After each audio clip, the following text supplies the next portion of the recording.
Hi, my name is Andrea Britton. Hi, I'm Amanda. Hi, Amanda. How are you doing today?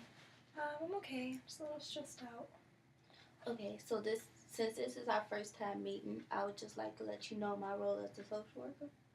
Okay. Which is to provide clients with coping mechanisms, to provide them with the needed resources and discharge methods, as well as further resources for recovery of the inpatient rehabilitation center with your grandmother.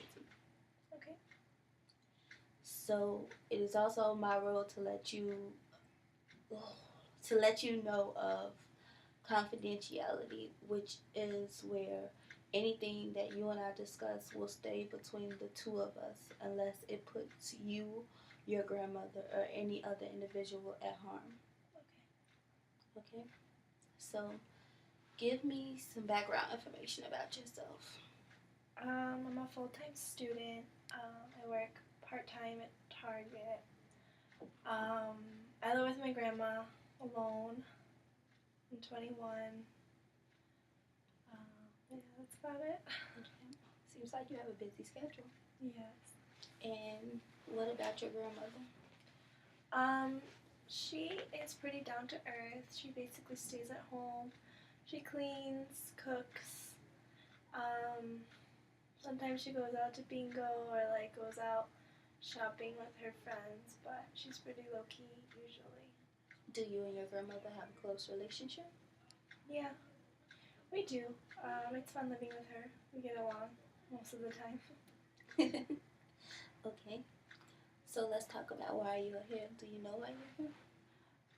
Yes. My grandmother experienced a stroke a couple nights ago, and I've just been with her ever since then. Okay, tell me some more information about that. What led to it? We were having dinner a couple nights ago, and she just started acting really strange, and then all of a sudden she couldn't speak anymore, and it looked like she was in a lot of pain. So I called 911, and they brought her here. Okay. So I think that it is good. It's a strength that you reacted quickly to the situation. You didn't panic. It seems like you kind of knew what to do, or you followed your instincts, which is always good in those kind of situations, to make sure that we get the client into the emergency room as quick as possible so we can diffuse the situation. So do you know the the background information of strokes? Like, what do you know about it? I just know that oxygen wasn't being provided to her brain, and that's what caused the stroke. Okay, so some of the after effects of strokes include like memory loss and problems with thinking. There also may be instances where she develops emotional disturbances. So it seems like she's very moody and she's distanced with you. So just be aware of that. Okay. I'm not completely sure of her status at this moment. I do know that she is in inpatient rehabilitation, but it is also important for you to understand that there is a possibility that she could be paralyzed from this incident. Okay. So, how are you feeling right now? Just really worried about how her recovery is going to be, and if she's going to be okay, and what the future holds. I'm just really nervous and worried. Okay. So my job as your social worker is to help you through this process and understanding that you're not alone in this situation, that I'm here to help you and give you the resources that you need. So have you thought of any coping mechanisms to deal with this situation? Not really. I just been trying to focus on being here for my grandma for when she wakes up, to be here to talk to her and just be with her. So I haven't really thought about myself. Okay, I think that it is important that you are here to support her, but I also think that it's important for you to find time within yourself to make sure that you're okay, to prevent you from stressing, and which could lead to other things. Um,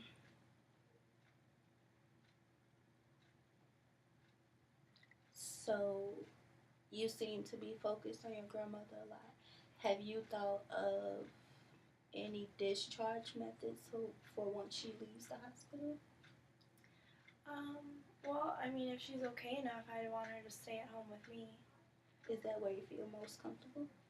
Yeah, I mean, unless I can't take care of her, like if she needs like medical attention that I can't provide, then I think she should stay like somewhere else where they can give her what she needs. But if I'm capable of doing it, then I definitely will. Okay.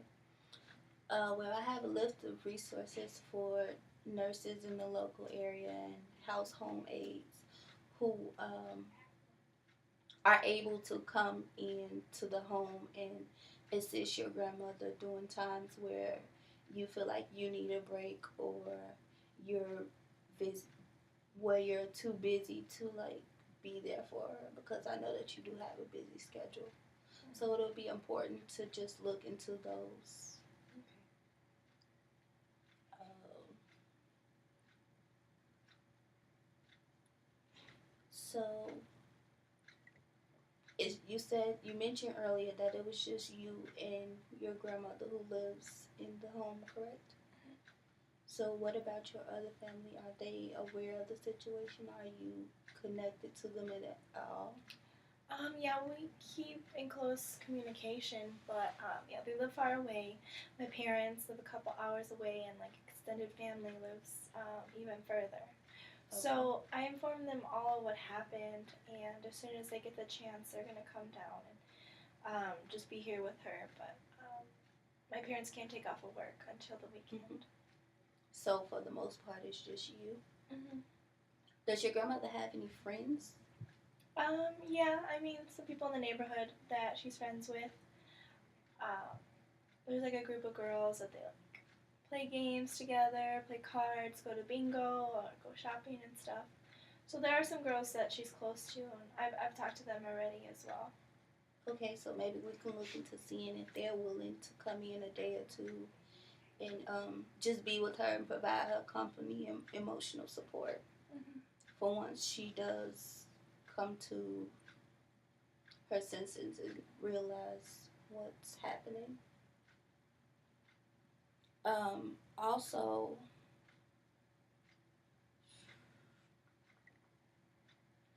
it's important to look into at home services. So, have you thought of anything that maybe you can do or that I can provide you with to help you once she does reach the point of being discharged to the home?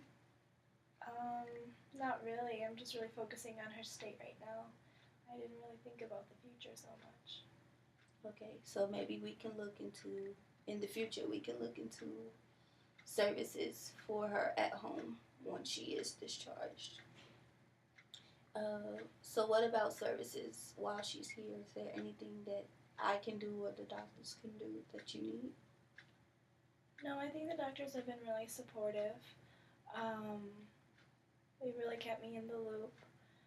I just think just keep up, like helping her with her therapy and rehabilitation services. Hopefully, she can recover quickly. It is a strength that you are saying optimistic about her recovery. Um, so now that we discussed everything, what about further services for recovery? Like, do you have any plans for uh, once she comes home, like in the event where she doesn't know what to do? Do you have any methods? Um, no, not really. I mean, I guess I'll just figure it out when I know how capable she is of like living how she used to. I mean, if she's like full functioning, then I think we'll be okay. But if she needs like extra help, then like you said, like those resources, like in-home nurses or whatever, I think that would be beneficial. Okay, so one of the more important things that clients don't tend to look into is follow up care for the patients. So just being aware of how she's reacting to situations once she leaves, and if you notice any warning signs where she feels uh, scared that maybe it will reoccur again, just being aware of those and thinking of ways that you can reduce future risk for it reoccurring is important as well. Okay. So, is there anything else you need from me? No. Okay. When do you think we would meet again? So, now that we've discussed everything, uh, there will be a follow up meeting where I will come in within the next couple of days, no later than by next Wednesday, to check on the status of your grandmother and see how she's doing. And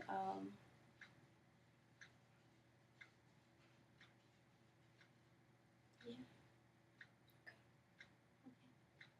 So here's my information if you have any questions or anything else that you need from me. Okay, thank you. It was nice meeting you. Nice meeting you too.